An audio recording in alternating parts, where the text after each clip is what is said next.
दोस्तों, मैं हूं आपका दोस्तों सखा में जुगानी और बात कर लेते हैं आज के सब्जेक्ट की बात करेंगे लेकिन संडे है, संडे को ले लेते हैं सारी सारी क्वेरीज। तो सबसे पहले टाइम ना वेस्ट करते हुए शुरू करते हैं क्योंकि आज का वीडियो काफी लंबा हो जाता है, लेकिन लंबा नहीं करूंगा। सर, मेरे सारे फंड एक एएमसी के हैं, मैं मान लिया, बट सभी बैंक, एसबीआई इंश्योरेंस और एसबीआई म्यूचुअल फंड अलग अलग संस्था है। यस, अलग अलग संस्थाएं हैं ये, इसमें कोई दो राय नहीं है सर। और मेन बात क्या होता है, फंड हाउस एएमसी अलग है, बैंकिंग अलग है, इंश्योरेंस सेक्टर अलग है। इनका काफी सारी चीजें इनकी क्या है, आपस में बटी हुई होती है एक दूसरे के। यहां तक कि योनो भी अपने आप को अलग मानती है, उसका एडमिनिस्ट्रेशन अलग है, उसका काम करने का तरीका अलग, उसका ये अलग है। तो इसमें कोई नहीं। लेकिन सर, जो एक नॉर्मल सा फंडामेंटा है कि एक एएमसी में अगर बाई दबे कोई दिक्कत आ गई तो वहां पर हो सकता है कि अगले इन्वेस्टर्स को आ जाए, बाकी और कोई ऐसी बात नहीं थी।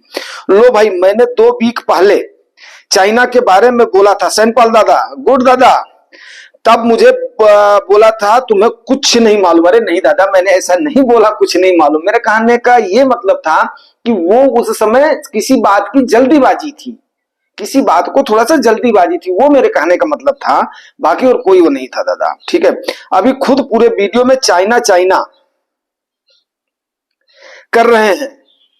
खुद को समझदार समझना कोई गलत बात नहीं, पर दूसरों को बेवकूफ मानना बहुत गलत एटीट्यूड। नहीं दादा, मैंने आपको कब बेवकूफ माना? ऐसे मत करो, ऐसे चाइना के तुमसे काम नहीं लग रहा। मेटल स्टार, हाँ मेटल स्टार को समय धड़ाम हो गया था गुजरात बंधु सर, लेकिन कोई बात नहीं, ये तो चलता ही रहेगा। ठीक है ना, अभी तो आ गया, कंपनियों के प्रॉफिट पर आ गया है, मेनली तो हो गया है, बाकी तो ये चलता रहेगा। ठीक है, अच्छा। उसके बाद में कुलदीप परमार सर बोले, सर इन्वेस्ट ज्यादा करने से रिसेशन का डर लगता है। देखो भाई, रिसेशन और ये काफी वो है, क्या नाम है, कल अभी मैंने रात वाले वीडियो में ही एसआईपी और इसका जो कितने दिनों में प्रॉफिट में आएगी, उसमें एसटीपी और लमसम का भी मैंने जिक्र करा हुआ है। उसको आप देख लेंगे तो परमार सर काफी कुछ क्लियर हो जाएगा। एंड अरे दिवाली आ रही ना, थोड़ा बहुत जो है काम करना पड़ता है, तो कहीं का झाला वाला पड़ा रह जाता है। चलिए सर, हम एचडीएफसी ईएमसी स्मॉल कैप में 2000, निपॉन फ्लेक्सी कैप में, ये सुमन कुमार जी बोल रहे हैं, निपॉन फ्लेक्सी कैप में 2000, मोतीलाल मिड कैप में 2000, डेट आज 15 को किया है। फंड कैसा है sir? HDFC small cap one of the above average fund, कोई इसमें दो राय नहीं है। एंड मोतीलाल मिड कैप भी बहुत अच्छा फंड है, कोई इसमें भी कोई दो राय नहीं है। ठीक है, और निपॉन इंडिया फ्लेक्सी कैप ये भी one of the best fund में से है। तो ठीक है ना, आपका नंबर चाहिए, बात करना है। सर देखो, अब मैं नंबर दे दिया तो कितने सारे लोगों को फिर मैं दिन भर कॉल ही अटेंड करता रहूं, फिर काम कैसे करूंगा? और मैंने आप लोगों को पहले बता दिया है, ये मेरा खाली एक पैशन है जो कि आप लोगों को थोड़ा सा एजुकेट करना। तो सर आप डालिए, देखिए मैंने आपका कमेंट लिया है, तो आप डालिए कमेंट, मैं डेफिनेट है रिप्लाई दूंगा। हो सकता है कि हफ्ते में 2 बार नहीं तो 1 बार तो पक्का देता हूं। और उसी को ही मेरे ख्याल से गुजरात बंधु सर ने कहा, ये अटल अल्लड़ आदमी है, फोन नंबर नहीं देगा, तुम्हारा तीनों फंड अच्छा है। यस, मैंने भी वही बोला, लमसम करते रहना। ठीक है ना, कोई सेबी रजिस्टर्ड एडवाइजर बिना फंड स्कीम नहीं बता सकते, इसलिए जुगानी में भी नहीं बताएगा। हाँ, ये बात सही है, लेकिन क्या है कि हाँ, हफ्ते में एक आध फंड का रिव्यू कर सकते हैं। अगर किसी को बहुत ज्यादा लग रहा है तो एक आध फंड का हम रिव्यू कर सकते हैं। लेकिन आप ये बोलो कि मुझे पर्टिकुलर फंड की ही एडवाइस दे दो, तो मेरे ख्याल से थोड़ा सा, हाँ, सिलेक्शन का तरीका मैंने, आप अपने फंड्स को कैसे जस्टिफाई करो, ये सारी चीजें आपको हमने बताई हुई है। तो उम्मीद करता हूं कि ये सारा आपको समझ में आ गया होगा मेरे दोस्तों।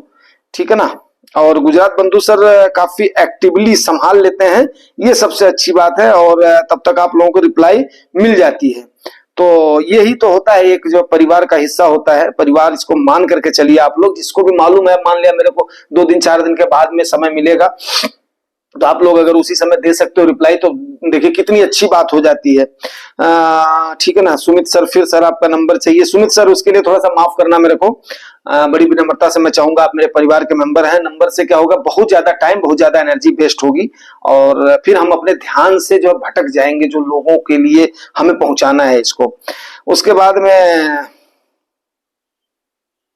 ओंकार आनंद जी बोल रहे हैं, सर अब म्यूचुअल फंड के बारे में आप म्यूचुअल फंड के बारे में गाइड करने का फीस लेते हैं क्या? नो सर, कोई फीस नहीं सर, ठीक है ना, कोई फीस नहीं है सर। ये सिर्फ और सिर्फ क्या है कि हाँ, जो हमने सीखा है ये लोगों को बताना, और हो सकता है कि उसमें आप लोगों को अगर अगर क्या मतलब 100% लाभ मिलना है तो उसका कुछ पूर्ण प्रताप हमें भी मिल जाए। विकास क्या होता है ना, विद्या ऐसा धन है कि जो बांटने से ही बढ़ता है, ठीक है ना। विद्या एक ऐसा धन है जो बांटने से बढ़ता है, ये हमने बचपन में पढ़ा और सीखा है। तो जो हमने सीखा है वो मैं आप लोगों को निस्वार्थ भाव से बता रहा हूं। उसमें बाकी जो है सर लोग भी काफी सारा लोग हमारी उसमें अपना मदद करते हैं आप लोगों को, और ये अपना जो कमेंट के माध्यम से, जवाब देने के माध्यम से ये हम लोग करते हैं सर, ठीक है ना। उसके बाद में गुजरात से बंधु सर बोल रहे हैं, बड़ी चैनल वाला अपने हिसाब से प्लान और प्राइवेट एमसी वाला बता करके बदले में कंप्यूटर लैपटॉप फोन आदि मिल जाता है। सर मिल जाता होगा, नो प्रॉब्लम, ठीक है। कोई निर्भय हमें का हानि, तो अगर जिसका भी जैसे भी अपना भला हो रहा है वो लोग करें सर। और मैं तो बस आप लोगों के परिवार से जुड़ने में ही बहुत बड़ा खुश हूं मैं, ठीक है ना। सर आपको आप मार्केट में काफी दिन से इन्वेस्ट कर रहे होंगे। मेरा नाम कुलदीप S32 है। ओके कुलदीप सर, ये बताओ कि प्लाट खरीदना सही रहेगा या म्यूचुअल फंड में इन्वेस्ट करना? बर्फी साइज का प्लाट, ये कौन सा प्लाट होता है? प्लाट खरीदे या म्यूचुअल फंड में प्लाट खरीदे? सर रेक्टेंगुलर प्लाट होता है, सेमी स्क्वायर प्लाट होता है, सेमी रेक्टेंगुलर प्लाट होता है, हेक्सागोनल प्लाट होता है, रोम्बस प्लाट होता है। ये बर्फी साइज का प्लाट आप चलिए ठीक है, ओके नो प्रॉब्लम। काफी दिन से सस्पेंस में हूं, बताओ अब क्या सही होगा, please suggest. Okay saint Paul दादा ने हाँ भाई, नहीं कुलदीप परमार सर बोल रहे हैं, नहीं ओके, ये मेरे को श्याम दादा को कोई रिप्लाई दिया कुलदीप परमार सर ने, जिसने ये बर्फी वाला साइन वाला शब्द ना वो म्यूचुअल फंड बोलता है, राजू के नाम से यूट्यूब। अच्छा कुलदीप परमार सर बोल रहे हैं स्टार SIP, ओके ठीक है नो प्रॉब्लम। सर देखिए, इसमें मैं आपको एक बात बताना चाहूंगा कि मैंने एक दिन आप लोगों को एक चीज बताई थी कि आपका जमीन में कितने दिन में पैसा डबल होगा, FD में कितने दिन में डबल होगा, म्यूचुअल फंड में कितने दिन में डबल होगा, गोल्ड में कितने दिन में डबल होगा। अगर आप लोग उन वीडियोज को ध्यान से देखोगे तो काफी सारी चीजें आपकी क्लियर हो जाएंगी। लेकिन असेट के बारे में भी मैंने एक दिन बहुत अच्छे से समझाया था कि असेट क्या होता है, लायबिलिटी क्या होती है। तो उम्मीद करता हूं कि आप लोगों ने उन चीजों को समझा होगा। अब हर डिफरेंट असेट की एक डिफरेंट महत्वता होती है, बात मेरी समझ रहे हैं? हर असेट की एक महत्वता होती है।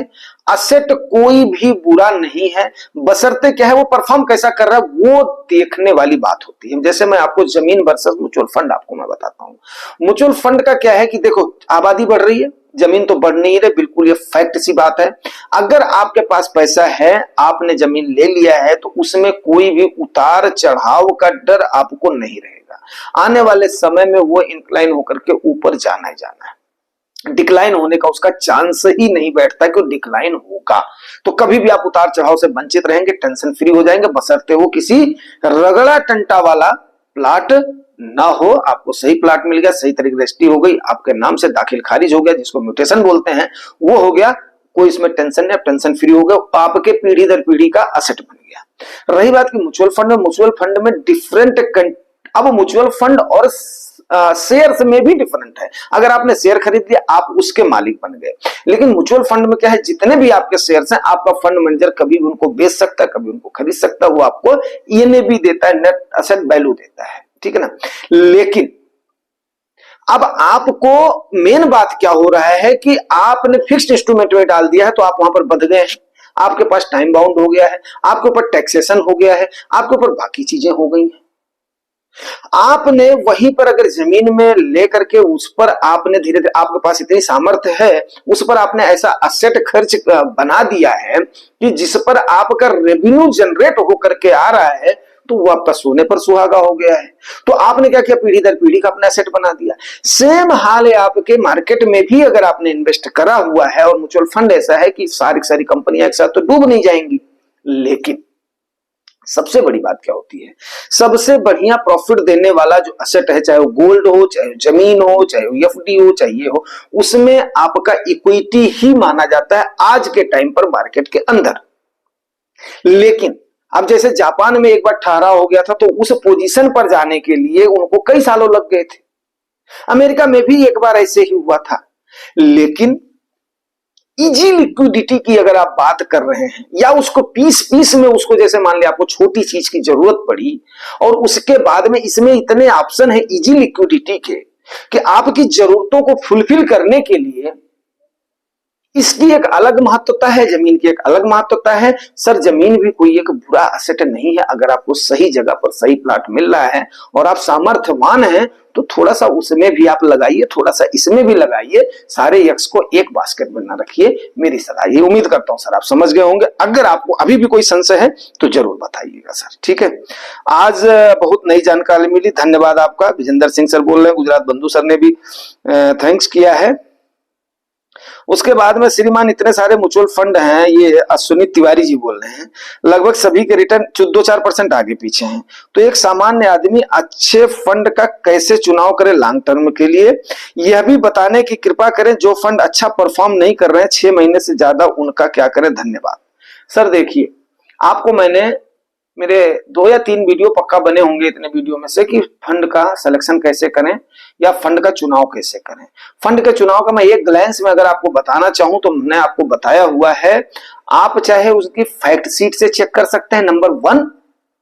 अगर आपको फैक्ट शीट देखने नहीं आता तो एडवर्टाइज खोज करके एक वो है, उसमें आप दोनों फंड्स की ये कर लीजिए। सबसे पहले फंड के सिलेक्शन के लिए आपको अपने गोल को सेटअप करना है, उसके बाद में कितना अमाउंट चाहिए वो करना है, उसके बाद में आपका अपने रिस्क एपेटाइट के मुताबिक आप कितना ले सकते हैं, कौन सी कैटेगरी का फंड ऑन एवरेज कितना रिटर्न देता है सर, ये भी मैंने बताया हुआ है। तो उस फंड का 3 साल का 5 साल का रिटर्न आप देख लीजिए। अगर वो वहां पर कैटेगरी एवरेज को और अपने बेंचमार्क को बीट कर रहा है तो यस आपका फंड बढ़िया है, आप उसको ले लीजिए। हो सकता है थोड़े दिन के समय में उसकी परफॉर्मेंस थोड़ा वीक हो जाए, जैसे प्लेयर्स का भी कभी कभी परफॉर्मेंस वीक हो जाता है, कभी आउट परफॉर्म करते हैं, तो सेम यही हाल फंड का भी होता है सर। जिन सेक्टर्स में, जिन कंपनियों में पैसा लगा हुआ, अगर वो बढ़िया परफॉर्म कर रही है तो उसके बाद में वो आपको रिजल्ट बढ़िया दिख रहा है, हो सकता है उसमें किसी कारण पर थोड़ा सा ठहराव हो तो आने वाले समय में परफॉर्म करेंगी। तो उम्मीद करता हूं कि तिवारी जी आपका ये समस्या का समाधान हो गया होगा। नहीं समझ में आता तो डेफिनेट आप लोग 1 बार 2 बार 10 बार पूछ सकते हो,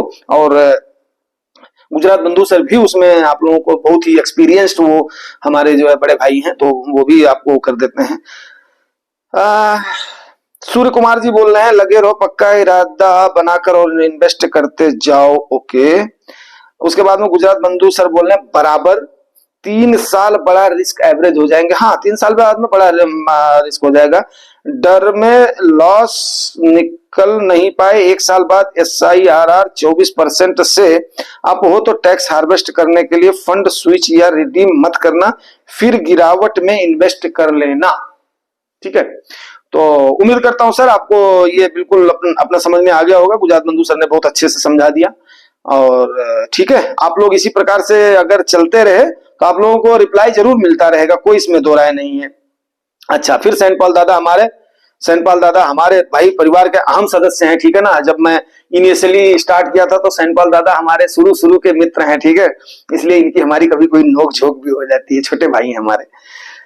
अभी जैसा मैं, ये मुझे अंकल जी भी जो बोलते हैं, अभी मैं जैसा मार्केट चल रहा है, बहुत से इन्वेस्टर्स मार्केट से पैसा निकाल लेंगे, लग रहा है कि 4-5 मंथ पैसा नहीं बनेगा। हाँ दादा, हो सकता है, नो प्रॉब्लम। देखो 2022 में पूरे साल ही नहीं बना था, तो कोई टेंशन वाली बात नहीं है। वो आपको जितना रिटर्न आपको बताया हुआ है ना, जिस कैटेगरी का आपका फंड होगा वो ऑन एवरेज उतना दे देगा, ठीक है ना। और विद इन नो टाइम जब मार्केट एक बार बाउंस बैक करती है ना, within no time bounce back करती है। और मैं सही बताऊं, ये बात कोई बता ही नहीं सकता है कि मार्केट कब बाउंस बैक करेगी, तो उसके लिए तो मैं भी नहीं प्रेडिक्ट कर सकता हूँ। हाँ जरूर, अभी आपको एक चीज बताने की कोशिश करूंगा मैं इस, ठीक है ना, तो उससे भी आप लोगों का काफी संशय दूर होगा, ठीक है ना। इवेंट वाइज बताऊंगा, इवेंट वाइज आप लोग उस चीज को समझ लीजिएगा, ठीक है। मार्केट के क्या वैल्यूएशन है सर? 23,500 लग रहा है मुझे। देखिए सर 23,500 भी 24,720 को भी तो काफी अच्छा वहां पर वो है, सपोर्ट है। अभी उसको मार्केट वहां से नहीं कर पाई है, और अगर 24-23 का लेवल ना दिखाए तो अच्छा है, लेकिन अगर दिखाएगी तो वहां पर एक बार फिर हम लोग 10% 20% जरूर पार करेंगे। ठीक है, अगर 23,000 का लेवल हमें फिर मिला इलेक्शन के टाइम वाला, तो हम फिर उसके बाद में पार करेंगे। 10-20 क्यों, तब उसके बाद में 40% तक पार कर देंगे। ठीक है सर। उसके बाद में विजेंद्र सर भी बोल रहे हैं कोई टेंशन नहीं, एसआईपी जिंदाबाद। ओके विजेंद्र सर, बहुत बढ़िया। अश्विनी तिवारी सर बोल रहे हैं बहुत शानदार तरीके से आप आम लोगों को मार्केट का ज्ञान दे रहे हैं, ऐसा लगता है आप हम लोगों से बात कर रहे हैं। धन्यवाद sir, thank you Tiwari ji for appreciation. RBI governor बोलता है कि रेट कट की जरूरत नहीं है, खपत कम हो गई महंगाई बढ़ जाएगी। ठीक है सर, उनका अपना ओपिनियन है, उसमें हम लोग कुछ नहीं कर सकते हैं। जब उनको करना होगा तभी करेंगे। ठीक है ना, वो सरकार है, वो संस्था है, उनको अपने अनुसार से चलने दीजिए, हम लोग अपने अनुसार से चलेंगे। हम लोग ठहरे लॉन्ग टर्म इन्वेस्टर, गोल हमारा जिस दिन पूरा होगा हम उसी दिन निकल लेंगे, कोई इसमें टेंशन। और पैसा हमें पता है लॉन्ग टर्म में बनता है, तो कोई इसमें संदेह नहीं है। उसके बाद में सेंट पॉल दादा क्या बोल रहे हैं, अंकल जी चाय पी लो नींद चली जाएगी। हाँ सेंट पॉल बाबू ठीक है यार, कोई बात नहीं।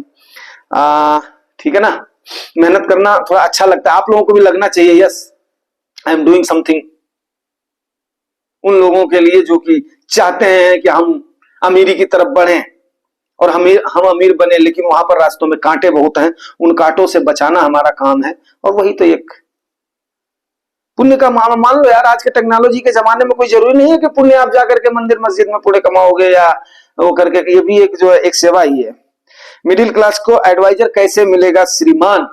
देखिए सर, अब ये एक प्रकार की एडवाइस तो रहती ही रहती है, लेकिन अभी क्या है कि हम छाती ठोक करके उन चीजों को नहीं बोल सकते, इसको हम एजुकेशनल पर्पज के लिए बोल सकते हैं। बाकी जो भी आपकी शंका है आप उसको डालिए। यस डेफिनेट है कि आपको जितना हमें पता है उतने में तो आपको कर देंगे, और इतना जरूर पता है कि आपने अगर 5 साल 7 साल का टाइम दे दिया तो आपको नुकसान में नहीं जाओगे, अच्छा खासा प्रॉफिट लेके जाओगे। म्यूचुअल फंड इन्वेस्टर्स और क्या करेगा, नुकसान में है ही। हाँ सर थोड़ा बहुत नुकसान है, वो नुकसान सर वो नुकसान नहीं है। अगर आप आज के टाइम पर पैसा लगा रहे हो ना तो आपका एसेट बन रहा है, वो कोई टेंशन वाली। अगर आपको पैसे की जरूरत नहीं है ना तो टेंशन वाली बात नहीं, आपकी जो भी एसआईपी जा रही है वो अच्छा जो एसेट बन रहा है, वो कोई इसमें टेंशन नहीं है। और जैसे थोड़ी सी और जो गिरावट होगी, हम थोड़ा सा और अगर कमाएं, जितना जो भी कमाएंगे उसके बाद में हम इसको करेंगे। इस समय तो हमारा एम ही है कि थोड़ा सा और गिरेगी तो उसके बाद में करेंगे, बाकी चीजों को अपना रोक देंगे। ठीक है दादा, कुछ नहीं टेंशन लेना, ये मार्केट का नेचुरल फेनोमेना है। चलिए ये सारा हो गया। अभी उसके बाद में आज को हमने इसको कवर कर दिया, तकरीबन 18 मिनट हो गए हैं। अभी मैं 2-3 मिनट में इसको कवर करके फिर उसके बाद में निकलने की कोशिश करता हूं। मार्केट क्रैश होगी या जल्दी ही रिकवर होगी, इस पर कल देखो दोस्तों, अगर मैं एक बात करूं कि मार्केट आपकी 6% की आज के टाइम पर डाउन है, कोई इसमें दो राय नहीं है। आपका पोर्टफोलियो या तो 4% का फॉल दिखा रहा होगा या तो 10% का फॉल दिखा रहा होगा। अब आप बोलोगे कि ऐसा क्यों बोल रहे हो भाई मेरे, देखो जो ज्यादा दिन के इन्वेस्ट कर रहे हैं ना, मैंने कल ही बताया था, जो ज्यादा दिन से इन्वेस्ट कर रहे हैं उनको टोटल पोर्टफोलियो से उनका सपोर्ट भी ज्यादा है, और जो भी कम दिन से कर रहे हैं उनका सपोर्ट वीक हो गया है, तो उनके में नुकसान ज्यादा दिख रहा होगा बनस्पत की जो ज्यादा दिन से कर रहे हैं। आपका भी जैसे जैसे टाइम हो जाएगा वैसे वैसे नुकसान के चांसेस कम हो जाएंगे। इसलिए परेशान नहीं होना, जब कोई बोलेगा म्यूचुअल फंड में 4 फंड का है तो आप परेशान नहीं होना कि मेरा फंड गलत परफॉर्म कर रहा है या मेरे को 10% हो गया। ये बताना आपको बहुत ही जरूरी था, बहुत ही मस्ट था, क्योंकि दिल का सुकून, दिमाग का सुकून बहुत जरूरी होता है मेरे भाई मार्केट में। नहीं तो चला हम तो अच्छे के लिए कमा रहे हैं, उसके बाद में फिर बीपी के पेशेंट हो जाएंगे। बात समझ गए? अब आपको बताता हूं, देखिए याद करिए वो दिन जो अभी एक बंधु ने हमारे किया था 23,500 का लेवल, हम देखेंगे हमने कब देखा था, 4 जून को जब इलेक्शन वाला फॉल आया था। उसको अगर मैं एक सपोर्ट मान लूं तो मार्केट वहां से क्या हुई थी उसको मैं मानता हूं लेफ्ट शोल्डर। ठीक है, इसको मैं ऐसे जो समझाने की कोशिश करता हूं एग्जांपल से, वो उसको मानता हूं नेक्स्ट शोल्डर। उसके बाद मार्केट ऊपर गई है, कान तक गई है। कान तक जाने के बाद में अगला जो फॉल हुआ है वो इस लेवल पे है जहां पे हम अभी हैं। ठीक है ना, जहां पर हम अभी हैं उस लेवल तक फॉल हुआ था कब, जब बजट आया था आपका। ठीक है, तो वो मान लो कि यहां तक आ गया। यहां तक आने के बाद में फिर आपके मार्केट ने एक वो किया जो है, जब 26,000 को क्रॉस किया तो पूरा यहां पहुंच गया, हेड पर पहुंच गया, जिसको हम टॉप बोलते हैं। ठीक है ना, अब आपके टॉप पर पहुंच गया, टॉप से लेकर के फिर उसके बाद में आपकी मार्केट ने जो फॉल किया है वो आपका अगेन कहां पे आ गया है, इस लेवल पे आ गया है जहां पे हमने स्टार्ट किया था। कहां से? इस वाले लेवल पे, क्या नाम, बजट वाले लेवल पे। तो अभी ये आपका एक लेवल यहां से शुरू किया, यहां तक गया, यहां से शुरू किया, यहां तक गया।